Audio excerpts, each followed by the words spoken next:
Hey guys, how's it going? Tay back here with the Division D Diaries podcast. Today I'm joined by Rylie Patterson, a middle who plays for McMurry University. Rylie, why don't you introduce yourself and talk a little bit about how you got into volleyball? Okay. First I just want to say thank you for having me today. So yeah, my name is Riley. I go to McMurray University. I am a middle blocker. Um, and I guess I kind of started playing volleyball mainly because of my sister Delaney. She's 2 years older than me, and I kind of started just following her because obviously she started playing before I did. So I think just watching her play as a middle, I thought was really cool, especially like being so young and watching her. I just thought it was really cool, and I really looked up to her, so I decided to give it a try like myself. Um, I wasn't always a middle though. I definitely became a middle, obviously when I got my growth spurt and everything, but I was actually a setter for a 5-1 offense, like my first official year playing club volleyball. So yeah, that was fun. That was interesting. I mean, center to middle, that is not something you see every day. Yeah. Even middle to center, but I mean, props to you. That's a very difficult transition. And speaking of transitions, transitioning from the high school slash club game to the college game, getting into that is one of the hardest things to do in the sport. Recruitment and all of that, probably one of the more difficult things to do. Once you've gotten it done, it's like whew, it's like the big relief. But obviously, you committed to McMurray. You're playing at McMurray, but was McMurray the first school that recruited you? And if not, how did that process work? Where in the process did they start talking to you? And like, how did your recruitment kind of impact your decision? And how did the coaches while recruiting you impact your decision? Mm, so I think one of the biggest things for me, obviously deciding to come to McMurray, was just like the coaches and the positive environment that I received, not only from the coaches, but just like the campus as a whole. I really felt that God was kind of leading me to McMurray. It is a smaller Christian school, and I feel like that kind of is what drew me into it because I didn't want to just be, another face on campus. I didn't want to be just another number, in the crowd. Uh, and the head coach during the time, Cami Petrie, was the one who actually recruited me. She watched me play at several big club tournaments, and always took the time to visit with me after. When I kind of attended my first official visit to the campus, she was very welcoming, very supportive, and just made me feel like very at home, very loved very quickly. She was also a great, I feel like, role model and Christian leader, not only for just like us, like her team, but also for like students and athletes as a whole. I mean, first of all, you mentioned the numbers versus the person, and I can attest to that. My teachers, my professors here at Purchase are like that, where it's like if you want to be on a personal level, quote unquote, with your professors, you go to these small universities. But I mean, not for everyone. But as you mentioned, your coach had a big impact on you committing there. And coaches impact players in many different ways, whether it's just being an influence in their life, but the big one obviously being development and growth as a player. Even beyond that, your older upperclassmen can help with that in that sense, giving you tips and tricks. But as a whole, going from club high school to McMurray and being there for the 3 seasons you've been there, how have you grown as a player and what areas of your play do you think have improved the most since arriving to campus? Um, Honestly, I think I've learned just to really trust God, in everything that I do. I think one of the biggest things for me was just striving to be more like accountable, prepared, and just disciplined for myself and my team. I think it was also a big thing for me because I wanted to be able to lead by example. I also think one of the biggest things that me personally, I think I've definitely gotten better at, it's just communication. Like not even really anything like physical on the court, but I think just communication as a whole. Because being here at McMurray, being at the college level, I think that is something that really is important and not only, impacts your like level and like your friendships with the team and like bond, but I think it also really impacts, the court play and how you can move on the court with your team and like the chemistry that that makes as well. So, I mean, team chemistry is probably one of the most important things in this sport. And like you mentioned, it benefits team play, on the court play, especially. And obviously, we can reflect on the season now because the season's obviously over. You guys had a great season in terms of five setters, 3-0 in five set matches. As a team, what kind of motivated you guys to be that dog in five set matches?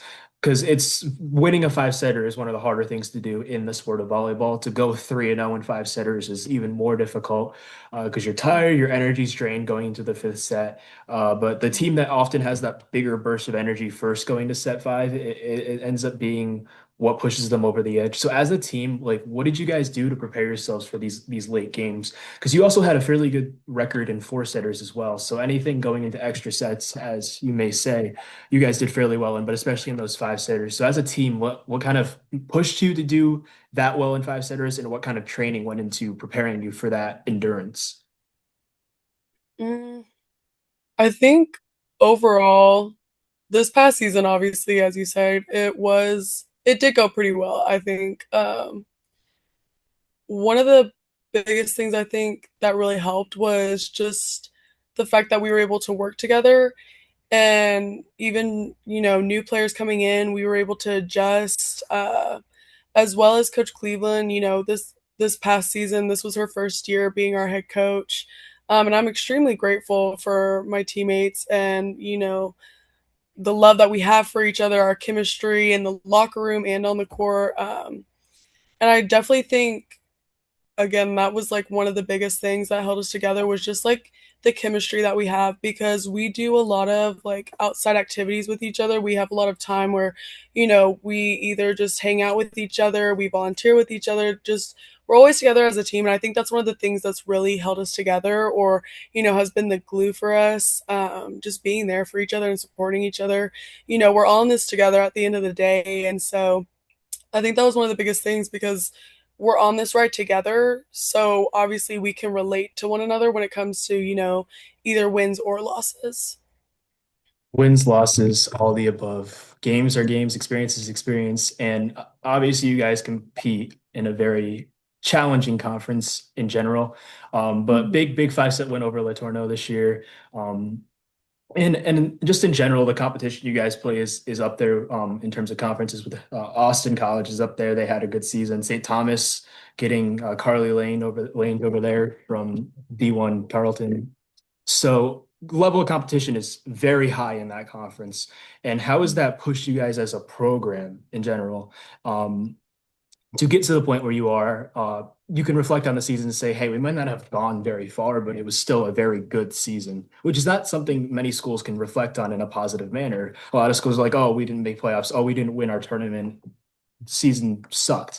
But to have that positive mindset of, oh, yeah, okay, this was a productive season for us. We did a lot. We did what we needed to do. We saw a lot of what we could do. Now it's about moving on to the next thing.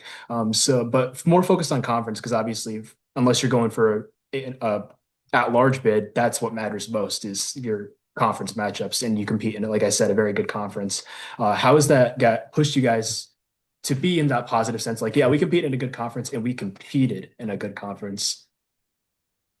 Um, I think whenever we, lost a match or lost a game, I think what really helped us to bounce back the most was again just coming together, being able to sit down and really be open as a team. I think talking about the hard things was one of the biggest things because, no one ever wants to, have those hard conversations. And so for us to just sit down together and come as a whole, I think that was something that really helped us.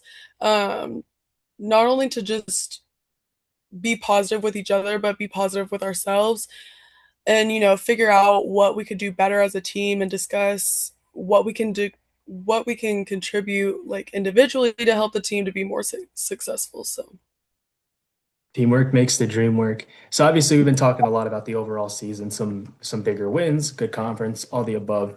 But going back to the beginning of the season and more of your personal play, you had a very hot start to the season. Very that game against Lion, 10 kills, no errors, hitting over 750. Crazy number to even say out loud. And back-to-back games with 11 kills at the beginning of the season. So going into the season, what motivated you for that hot start? How did you go into those games thinking, rather than thinking, oh, I might make an error, thinking I'm not going to make an error, and then literally not doing that in the entirety of the Lion game? But in general, just what, I guess, motivated you and what kind of pursued you to do that well at the beginning of the season? I think one of my biggest motivations, again, I'm talking a lot about the team, but it really does come down to that. I think one of my biggest motivations is my team and, my teammates. Because again, we're obviously all out there on the court together, we're in it together, and no one ever wants to, hold their teammates back. And so for me, I have more of the mindset of, okay, like every game, like I'm gonna go give everything I have, like I'm gonna leave it all out on the court. And I think that's one of the things that Coach Cleveland has really kind of drilled into our brains, if you want to say, to just leave it all out on the court, because at the end of the day, if you give your all, then you have nothing to like be upset about. So I think that's one of the biggest things.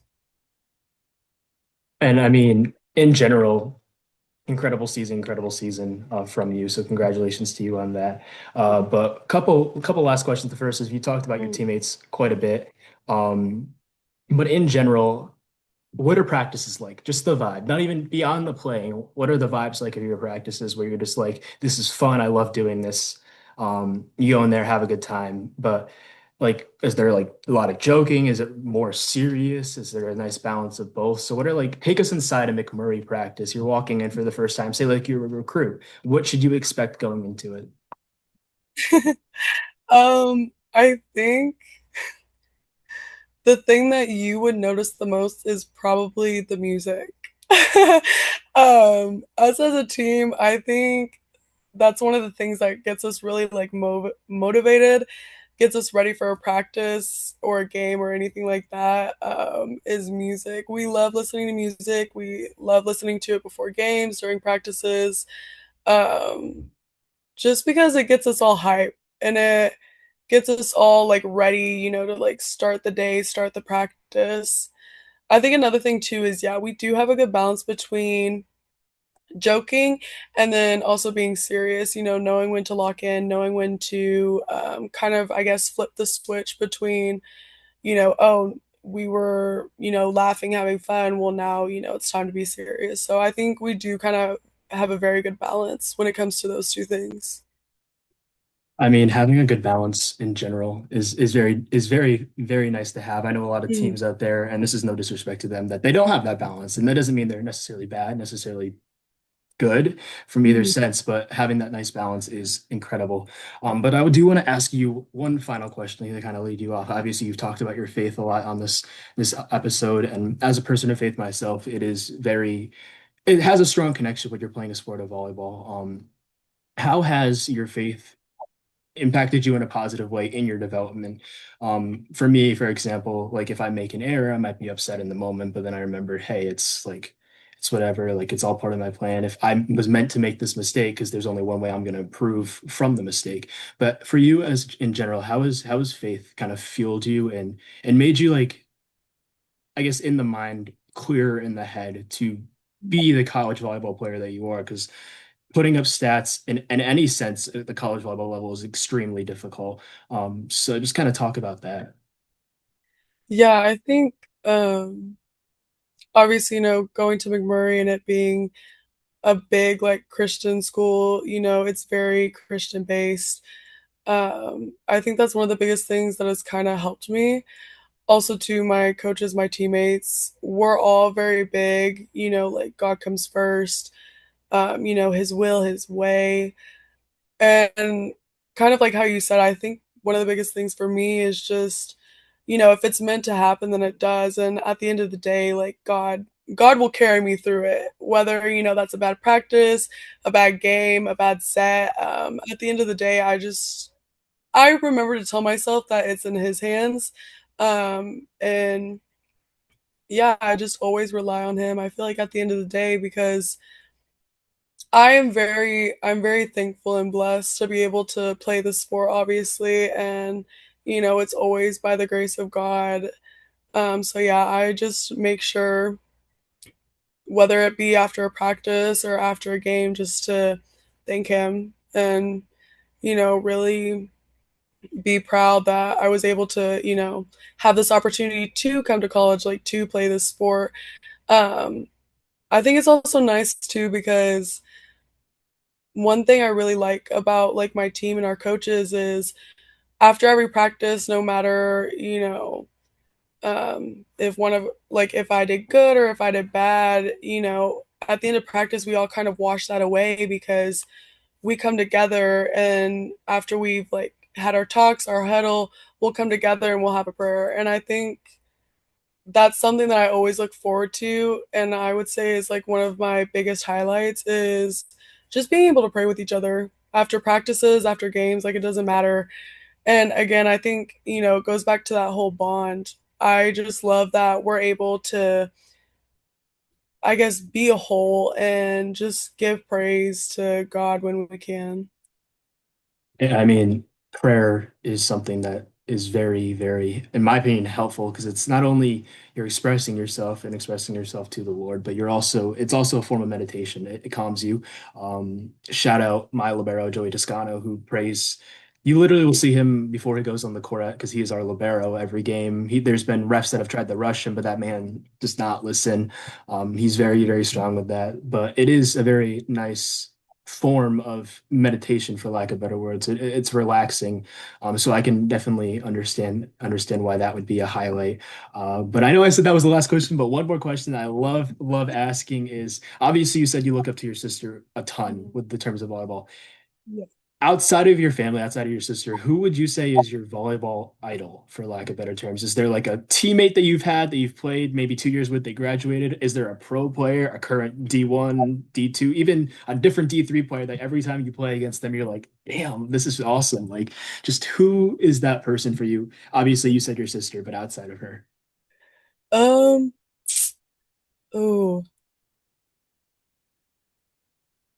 I think the one person that really comes to mind is actually a player that I did play with. Her name is Addison Tiffin. She was a senior when I was a freshman coming in, and we played the same position.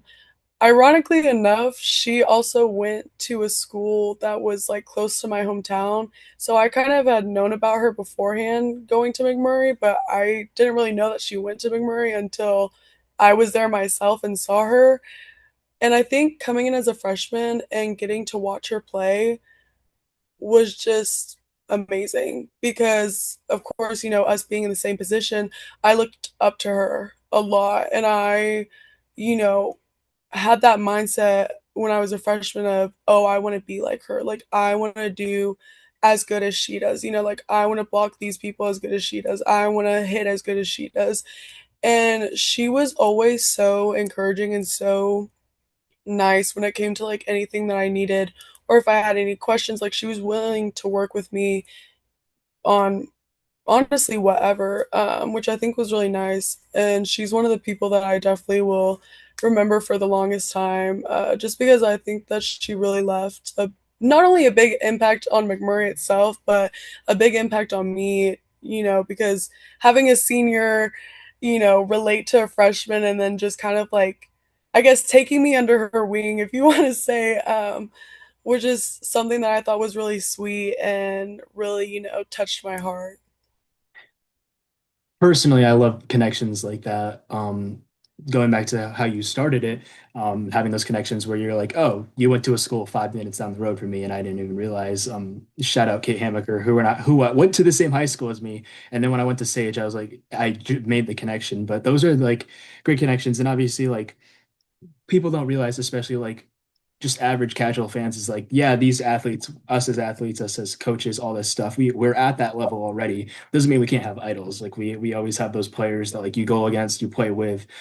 Even like I said, your opponents, where you look at them, you're like, I don't care. They could hit 17 kills, no errors on us, and I'll still won't hate them. Yeah. Um, that is very beautiful to hear. But I thank you so much for taking the time out of your afternoon, your day to do this for me, and for the page and for the fans. You had nothing to be nervous about, but thank you so much for your time. Yeah, of course. Thank you. Like I said, I'm glad to be able to do this. So thank you for having me. Thank you so much. Have a great day. You too.